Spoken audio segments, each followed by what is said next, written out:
Welcome to the demonstration on voltage stability case 2 from Alstom Grid and our partners.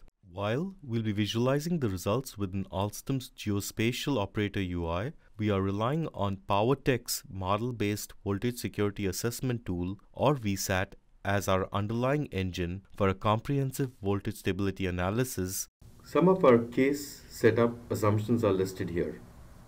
This case has been set up as a look-ahead study case with predictive results for the next hour or so. What this means is all the results that were obtained here were from the base case at time equals 0 seconds. In this predictive approach, the load curve that we assumed was not exactly the same load curve that was provided by NASPI. Furthermore, since this was a predictive study, no circuit or unit outages other than the contingencies applied were considered in the base case analysis. Hence, the predictive results are not identical to those provided by NASPI. However, the benefit here is that since this is a predictive analysis, operators would have sufficient time to deal with possible security violations. For this case, we will be utilizing VSAT's transfer analysis and PV and QV analysis capabilities. We use the following assumptions to model the system. Capacitors are allowed to switch, STATCOM can move, ULTCs are locked, loads are modeled as constant MVA. Here we see the test system which we modeled in VSAT. We'll perform transfer analysis by increasing loads at zone 10. This increased load will then be picked up 50-50 by the two generators. Let's take a look at the operator UI. The sink area in this case is zone 10 and the source areas are zone 30 and zone 50. This is our geospatial display. Different kV levels are represented using different colors. On this display, green squares represent substations and the ones with these markers have PMUs installed. Here we see the two equivalent generators and the interface between the source and the sink areas.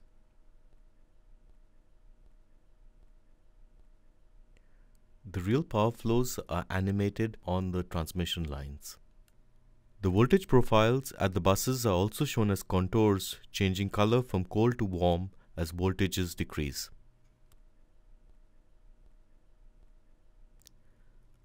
On the top we see the megawatt margins, where the bar indicates the utilized capacity with respect to its insecurity limit under the most binding contingency.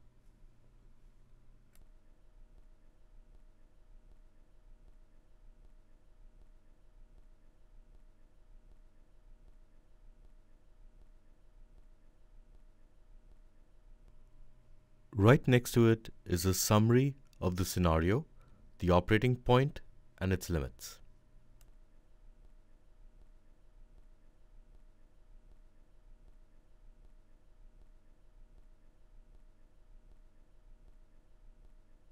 At the bottom right, we also show the megawatt and megavar real-time trends. Now that we have taken a look at the different elements in the operator UI, let's walk through this test scenario. At time t equals 0 seconds, VSAT predicts that we are only utilizing 72% of the total n-1 available capacity. The most critical contingency and the reason for the insecurity are also shown. At the same time, based on the measurements, the transfers across the interface are relatively low. At time t equals 1500 seconds, we observe higher stress levels in the system. We can see that the megawatt margins have dropped. Now, 83% of the total available capacity is being utilized. The transfers from the source and sink areas have also increased to 423 megawatts, approximately 100 megawatts more than before.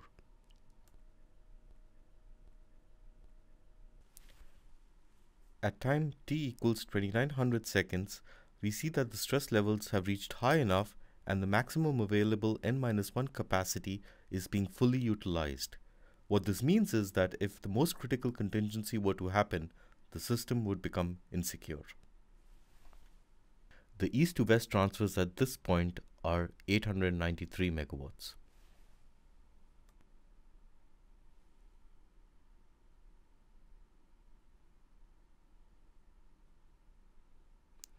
And as time continues to progress, stress levels increase and margins continue to drop.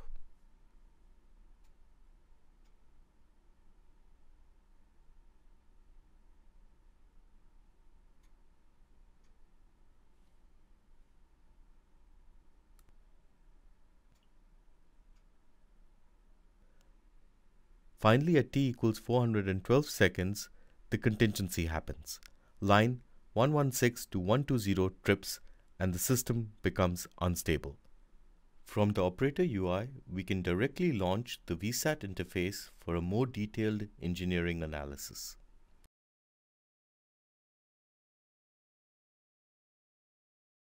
We've created a VSAT case to perform the transfer analysis by increasing load in Zone 10. VSAT is then able to provide all data necessary to perform PV and VQ analysis. This data can then be viewed by clicking here and then selecting PV plots. Once the data is selected, we can then click the plot button to view the PV curves. This plot shows the voltage at bus 113, which is located here. In this curve, we also see two jumps located here and here. These show the effects of capacitors being switched in and boosting the voltage upwards.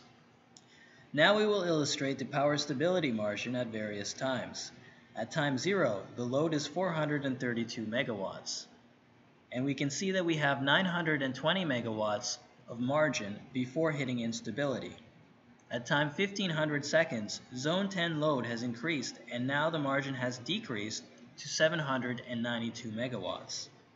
At time 2900 seconds, the margin is now 220 megawatts.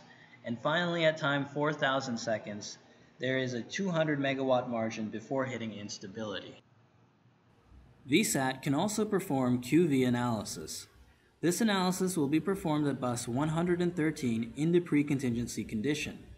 We will perform computation at 3 points. The first point will be at the base point.